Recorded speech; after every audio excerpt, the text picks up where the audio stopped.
Ils sont en ordre avec Dieu sur le plan de sanctification. Mais sur le plan, mon frère, ma sœur, des finances, ils ne sont pas en ordre avec Dieu.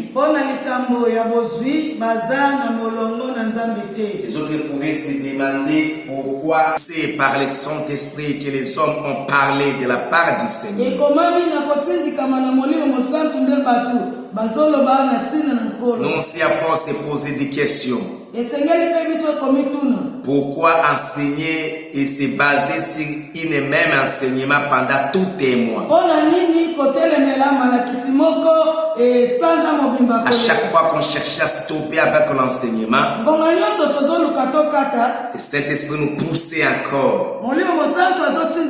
Il est en train toujours de nous pousser à enseigner sur les données.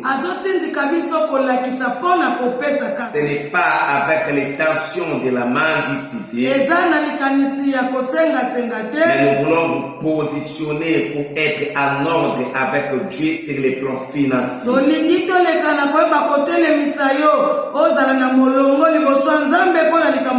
Serviteur de Dieu ne cherchait jamais à servir le Seigneur dans la pauvreté. Suivre Christ dans la pauvreté n'est pas une bonne chose. Nous devons refuser la pauvreté parce que nous servons un Dieu qui dit l'or et l'argent l'appartient.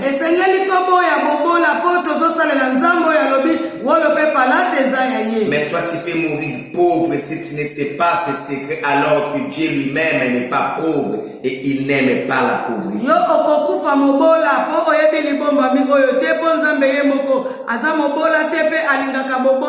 Avoir la connaissance de la parole, c'est bien.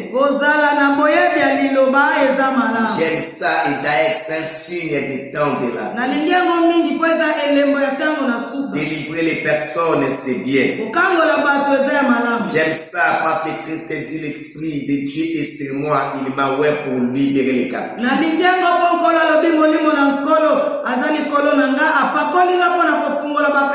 Enseigner les temps de la paix, c'est bien. J'aime ça aussi parce que nous devons nous préparer pour aller au ciel.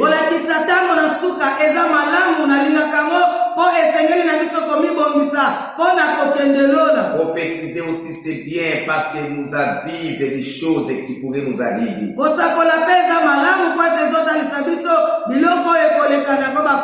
Opérer les miracles c'est bien parce que ça valorise aussi les ministères.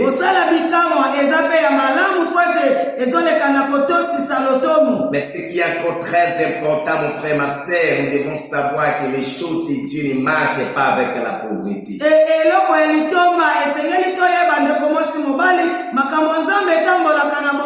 Le christianisme ne marche pas avec la pauvreté. Nous ne devons pas accepter la pauvreté. Car même le Saint-Esprit que nous avions ne vient pas d'un Dieu pauvre.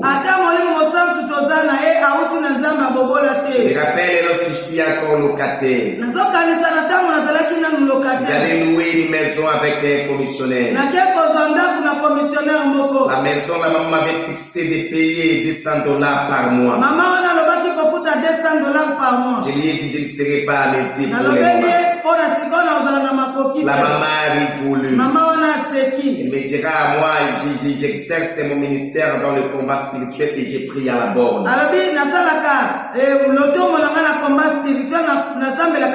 Ce que je sais, les hommes les plus riches sont les enfants de Dieu et les hommes de Dieu. Il me dira, nous nous faisons pauvres parce que nous ne savons pas le Dieu que nous servons. Il me dira, nous sommes riches à parler à langue, mais pauvres en argent. Elle me dira, nous démontrons la connaissance, mais nous ne cherchons pas la connaissance financière. Elle me dira, dans notre pensée, nous pensons seulement qu'avoir de l'argent, il faut consulter les occultistes, alors que les propriétaires de tout argent, c'est notre Dieu.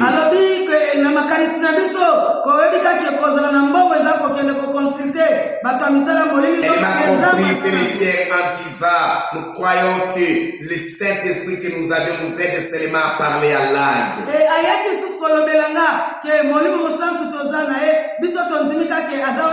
Elle m'ajoute encore, nous croyons que le Saint-Esprit que nous avions, elle nous aide seulement à avoir la connaissance biblique.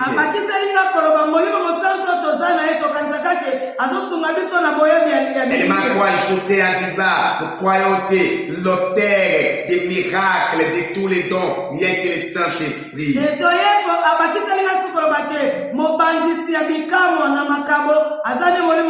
Elle m'ajoute encore que nous croyons qu'avoir le Saint-Esprit, c'est demeurer longtemps dans la pauvreté.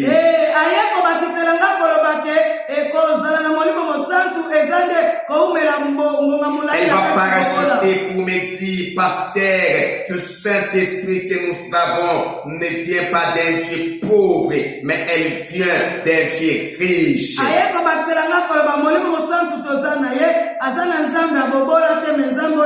Elle me dit, comment expliquer, toi un pasteur, tu dis, tu n'es pas à mesure de payer la maison de $100, alors qu'il y a des païens plus que païens même qui louent des maisons, qui louent des départements à $1,000 par mois, $2,000 par mois, même $2,500 par mois.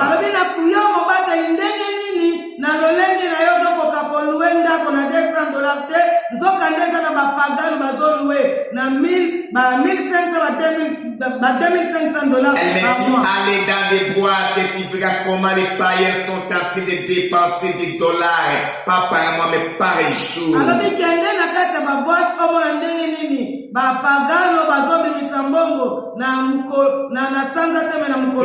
Il dépense de l'argent par jour pour acheter des champagne à livrer.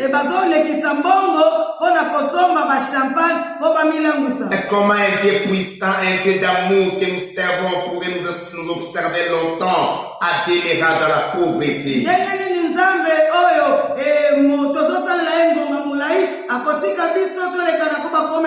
C'est le plan de la connaissance et de la parole. J'étais mieux placé que la maman en question. Et le jour là, la maman m'a révolté. Ma passée était bouleversée. Elle m'a ajouté encore, servir le Seigneur dans le ministère à l'état dans la pauvreté. C'est déjà une partie de l'échec.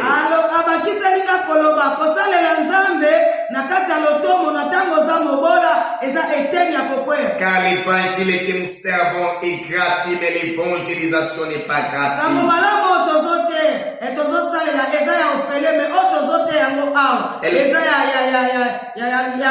Elle va comme ajouter pour me dire que l'argent dans les ministères valorise aussi les ministères, même si nous avons la vie de la sanctification.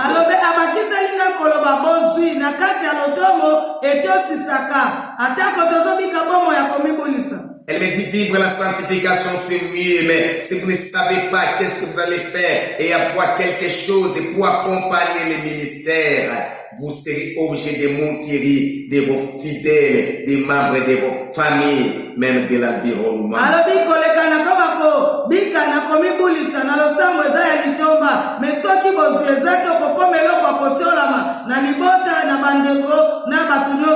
Elle me dira comme un plus grand secret d'avoir tout ce que vous aviez dit. Je respecte la dîme.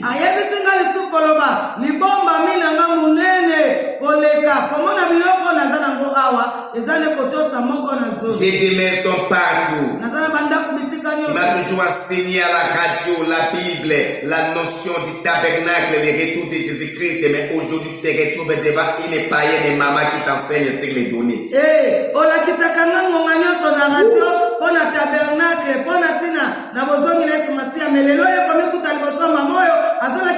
Elle me dit, tu as toujours enseigné sur les principes de la délivrance à la radio.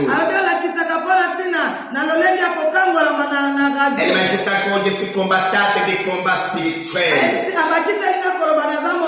Lorsque vous enseignez sur les maris de nuit, vous enseignez sur la sorcellerie, je suis content, je dis, oh, quel est un homme de Dieu qui parle des choses pareilles.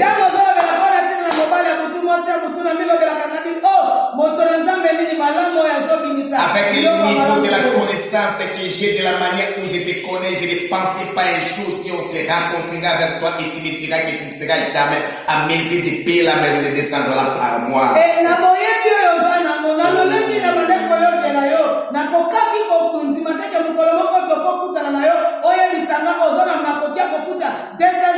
J'ajoute encore malgré la connaissance de l'Apocalypse que le Seigneur m'a donné, la connaissance de la délivrance, mais j'étais humilié à cause de la pauvreté devant une femme.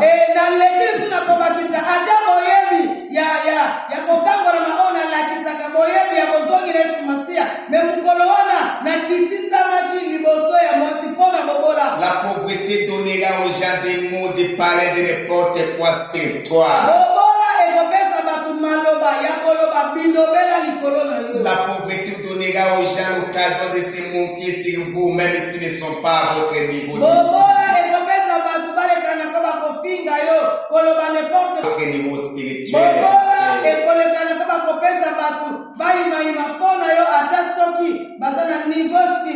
Pour réviser la pauvreté et fuir la pauvreté.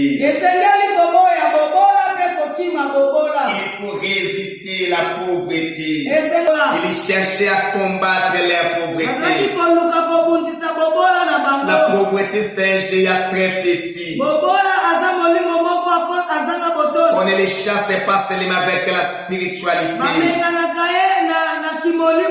On les chasse par les données.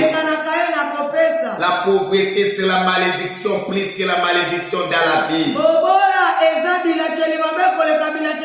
Vous savez, lorsque nous enseignons la malédiction, nous enseignons la malédiction en deux dimensions. La malédiction en forme d'argile et la malédiction en forme de terre. La pauvreté sont des malédictions non en forme d'argile mais en forme de terre.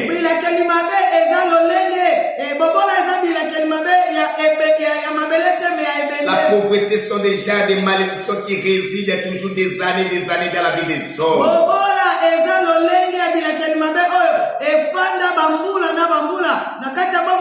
La malédiction qui éloigne les amis à côté de nous. La malédiction qui crée les divorces dans les foyers.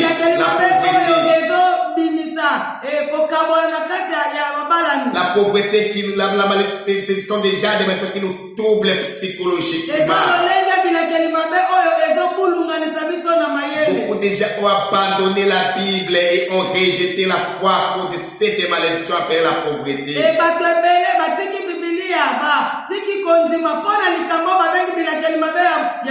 Beaucoup de femmes sont devenues des folles et beaucoup des hommes sont devenus des fous à cause de la malédiction de la pauvreté.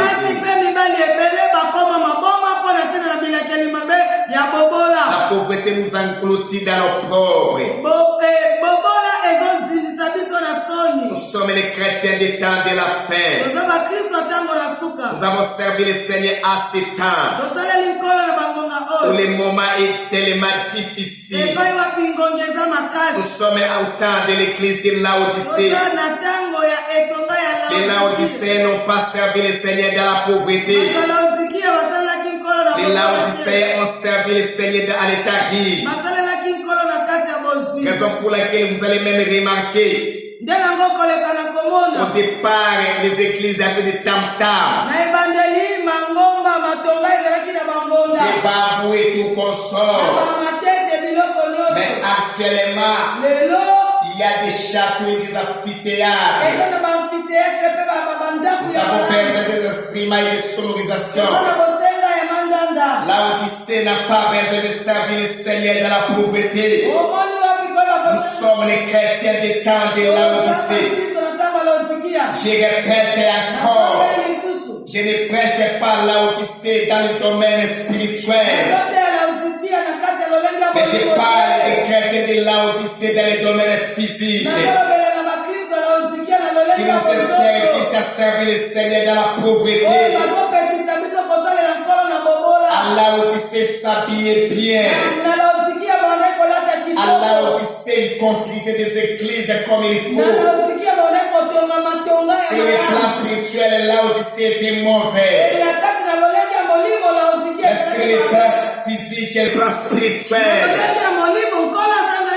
Mais dans le sens physique, il n'était pas vomi. Parce qu'ils servaient le Seigneur avec leur bien. Ils servaient le Seigneur avec leur argent. Ils construisaient des églises. Ils faisaient l'essentiel. Nous sommes où nous devons servir le Seigneur avec nos moyens. Le secret de la bénédiction, c'est être en ordre avec la intuition. Ça, c'est chasser la pauvreté. Voulez-vous chasser la pauvreté sans payer plus d'intuition? Ça, c'est faire le siècle vicieux. On ne chasse jamais la pauvreté. En volant Dieu. Vous me volez la nation tout entière. Et vous vous posez la question, de quoi nous t'avons volé dans de dîmes et les offrandes? Les Macédoniens ont compris leur pauvreté profonde. Ils n'étaient pas des riches. La richesse était loin d'eux. Les Corinthiens avaient de l'argent que les Macédoniens. Les Thessaloniciens avaient de l'argent que les Macédoniens. Les Laodicéens avaient de l'argent que les Macédoniens. Les Éphésiens avaient de l'argent que les Macédoniens. Mon frère, ma sœur, les Thyatiriens avaient même de l'argent que les Macédoniens. Les gens de Pergame avaient de l'argent que les Macédoniens. Les chrétiens de Philippe avaient de l'argent que les Macédoniens. Les chrétiens de les Macédoniens. La pauvreté des Macédoniens était trop profonde. Mais ce que j'ai aimé, au-delà de la pauvreté, ils nous ont laissé l'héritage d'un enseignement profond. Ils nous ont montré à donner au-delà de ce que nous recevons. Le plus qu'un dixième a commencé à Macédoine. Les Corinthiens 8, verset 3. La Bible dit ils ont donné au-delà. Au-delà de leur pauvreté. Ils n'ont pas observé leur pauvreté. Comme les chrétiens d'aujourd'hui. Avant de prélever la dîme. Il dit demain c'est la fête. Il faut payer la régie. Il faut payer la maison. Il fait ses calculs avec l'argent d'autrui. Il fait ses calculs avec la part de Dieu. Il refuse de payer la dîme. Parce qu'il va payer la maison. Il refuse de parce qu'il va scolariser ses enfants. Il refuse parce qu'il va acheter les habits pour ses enfants. Présenter l'esprit de vol. Tu voles le Seigneur. Tu ne payes pas plus qu'un dixième. Les chrétiens de Macédoine ont cherché en respectant les principes de Dieu.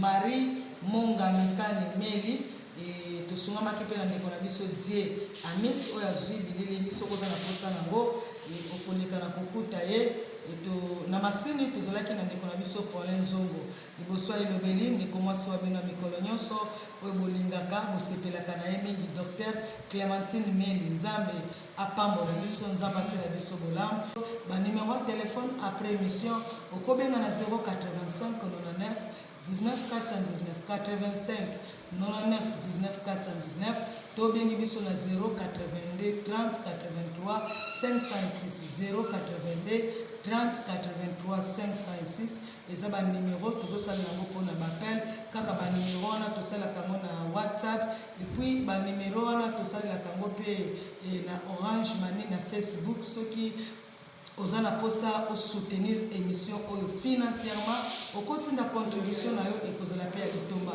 nzambe apambola biso tolobi ciao.